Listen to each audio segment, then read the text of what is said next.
Exploring the Gettysburg narrative, I'll uncover 10 overlooked details. General Heath asserted 14 years post-battle that he dispatched Pettigrew. Defeat seems less severe when troops lack footwear, evoking Washington's Delaware crossing, hinting Lee's army had severe shortages. It reflects poorly on Lincoln and Northern morale. Claims suggest no shoe factories existed in Gettysburg, and Jubal Early, passing through earlier, demanded $1,500 ransom from locals but departed without success. Hence, footwear couldn't lure them there. What if some truths about the battle, hidden for over a century, turn history on its head? Join me as we unravel astonishing twists, eerie mysteries, and untold accounts from Gettysburg that defy logic and will leave you questioning the very fabric of this iconic clash. Stay tuned, because not everything is as clear-cut as the history books say. But before we continue, please like and subscribe to our channel to support our growing community. Lee's Virginia Army just triumphed at Chancellorsville, a Pyrrhic victory, losing Stonewall Jackson to friendly fire. Yet the devastated North also mourns Chancellorsville, where a Union force twice the Confederate size still endured double the losses. Upon hearing the news, a shattered Lincoln is inconsolable, moaning, my God, what will the country say? What will the country say?" before fleeing the room weeping. Associates fear his mental collapse or suicide. Lincoln's frustration with his generals peaks when a brigadier and 58 horses are captured. He reportedly regrets the horses more. It's summer 1863. Vicksburg, crucial on the Mississippi, is besieged. Lee urgently requires supplies, notably shoes. Why invade the North? Lee aims to relieve pressure on Virginia, hoping a Northern victory demoralizes the enemy, especially as Northerners whisper about letting the South secede to end the conflict. His forces are also critically undersupplied. But was footwear truly why the accidental Gettysburg clash occurred? After all, Lee wished to evade major combat until he could choose the battleground. Some historians contend the shoe explanation masks why the brilliant Lee permitted his men to stumble into an unplanned fight at Gettysburg. Others argue the shoe tale is myth, not evidence of overcoming dire logistics. Merely because General Heath didn't record it until later doesn't negate it. Whether footwear caused the unintended clash until 14 years later doesn't disprove its validity. The forces meet outside Gettysburg because major roads converge there. The film Gettysburg opens with Confederate General James Longstreet learning the Union Army advances northward. Simultaneously, Union General John Buford's cavalry reaches Gettysburg. Recognizing the town's strategic value, Buford prepares for combat and quickly evaluates the landscape, seeing how Confederate forces might exploit the elevated terrain around Gettysburg to their benefit. He understands that if Confederate troops secure those ridges, the Union will be dangerously exposed. Buford boldly chooses to defend the position, stalling the Confederate push until Union reinforcements arrive. At dawn on July 1st, the armies collide near the town. Led by Generals Buford and Reynolds, the Union initially gains ground. Yet Confederate reinforcements under General Richard Ewell arrive and outmaneuver them. During fierce combat, General Reynolds, among the North's finest commanders, is fatally shot through the neck by a Confederate marksman. The intensity is such that numerous staff officers lose 1 to 3 horses beneath them. Ultimately, the Union Army is driven back through Gettysburg, with street-by-street combat erupting, and takes position on Cemetery Ridge's high ground. The North's forces eventually shape a fishhook formation. Culp's Hill and Cemetery Ridge anchor the north, while Little Round Top and Big Round Top anchor the south. Ironically, exhausted Union troops will sleep among the graves on Cemetery Ridge, a place many will tragically occupy permanently in days ahead. One often overlooked point: Day 1 is no minor skirmish. Over 50,000 soldiers clash, making it among the 20 deadliest days of the Civil War, with roughly 16,000 casualties. A critical moment this day is Ewell's failure to capture the commanding heights. Lee's courteous suggestion that Ewell press these people contrasts with the decisive action the late Stonewall Jackson would have taken. Meanwhile, Lee's cavalry leader, Jeb Stuart, is in New Jersey and unavailable to report the Union Army's proximity. Well, regardless, many historians believe both armies simply encountered one another. It's common for veterans to write memoirs decades post-war. Records confirm Confederates seized supplies opportunistically. Days before Gettysburg, Southern troops commandeered flour, sugar, bacon, and 2,000 pairs of boots and shoes from nearby York. Lee's directive to press these people was an implied attack order. Ewell, feeling his troops were too exhausted from the day's combat, did not act. He later claimed he believed Union defenses were too formidable to assault. Buford's resolute stand to secure the high ground unquestionably preserved the Union position.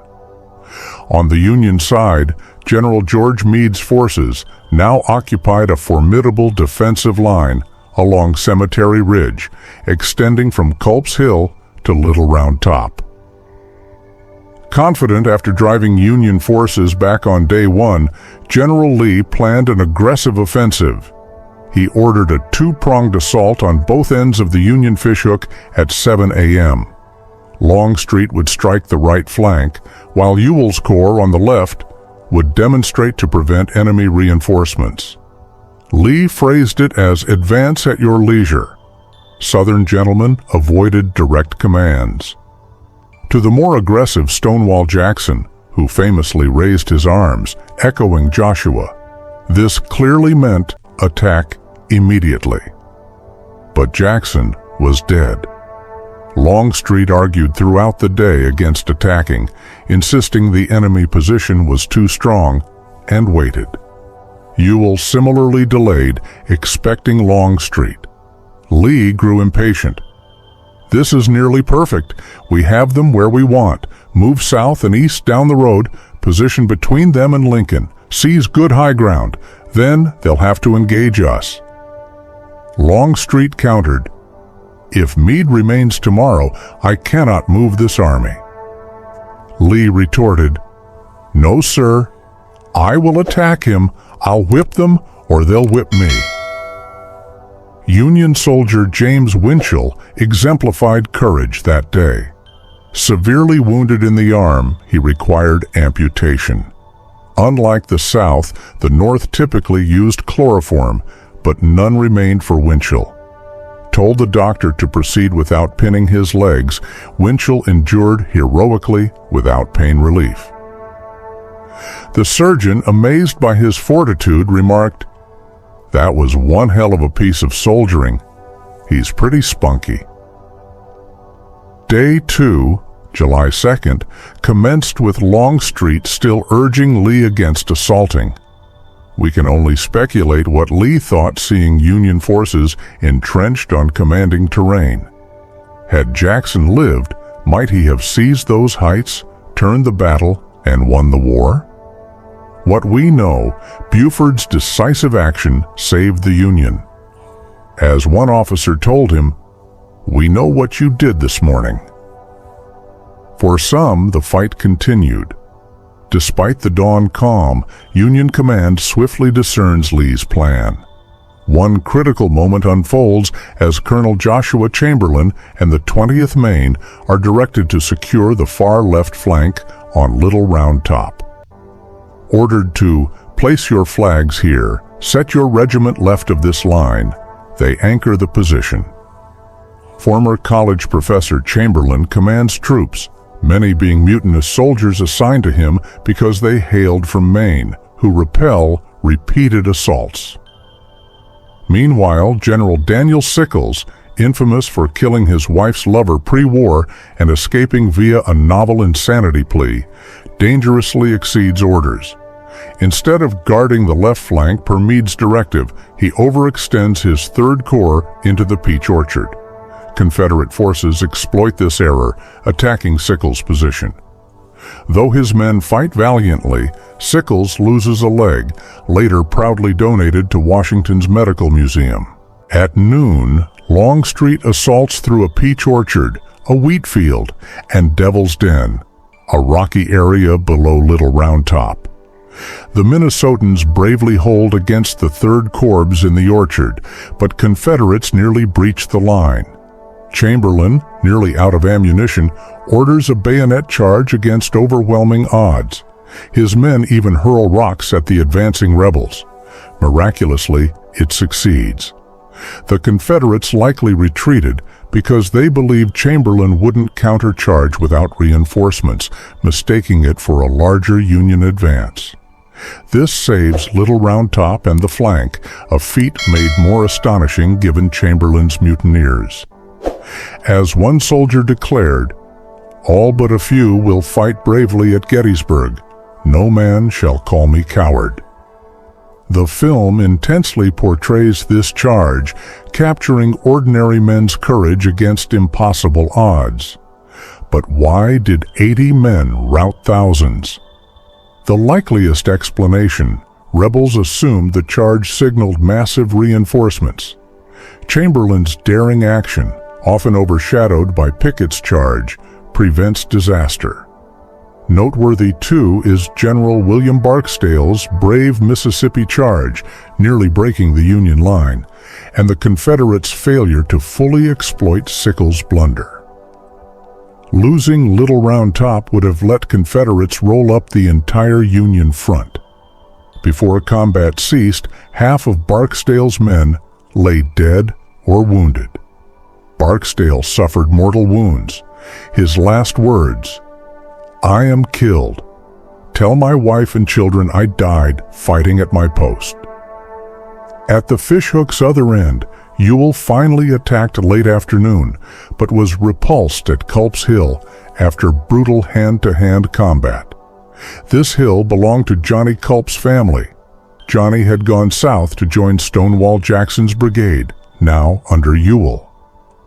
Some historians claim Johnny died 20 yards from his family farm during the Confederate assault. Others place his death elsewhere. Regardless, perishing so near home proved doubly heartbreaking.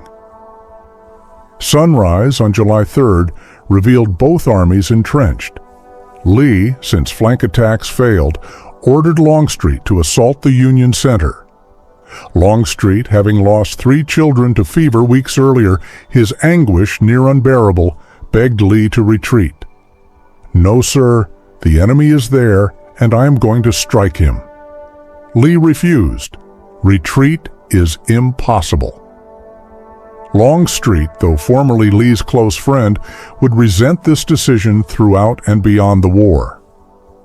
Preceding the infantry charge, Confederates launched a 2-hour bombardment, history's largest concentrated artillery barrage to date.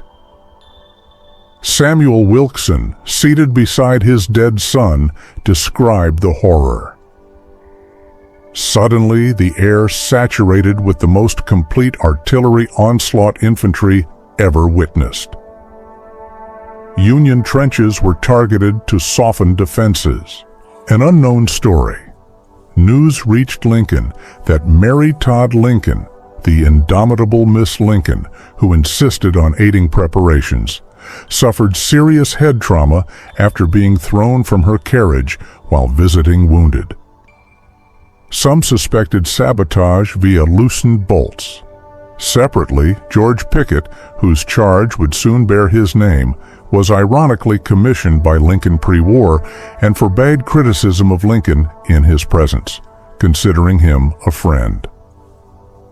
Longstreet, bound by duty, ordered 13,000 to 17,000 men to advance toward Cemetery Ridge, the doomed Pickett's charge. All prepared for July 4th, unaware whether it would bring celebration or mourning. Through the storm of screaming shells, Pickett asked Longstreet, "Should I commence the attack?" Bound by orders, he advanced. Confederates faced devastating artillery. Solid shots eviscerated men. Shrapnel killed groups. Hollow shells scattered lethal fragments. As men fell, canister fire mimicked massive shotguns. The film captures soldiers paralyzed by fear, loading cartridge upon cartridge without firing. Post-battle, over 6,000 rifles held 3 to 10 unfired rounds. One cannon had 23. A historian noted, "Some never fired, just kept loading. Men returned with 7 to 8 bullets rammed down barrels." Pickett's troops marched a mile-wide expanse toward Cemetery Ridge, exposed to fire from behind a stone wall. Polk music played inexplicably behind them.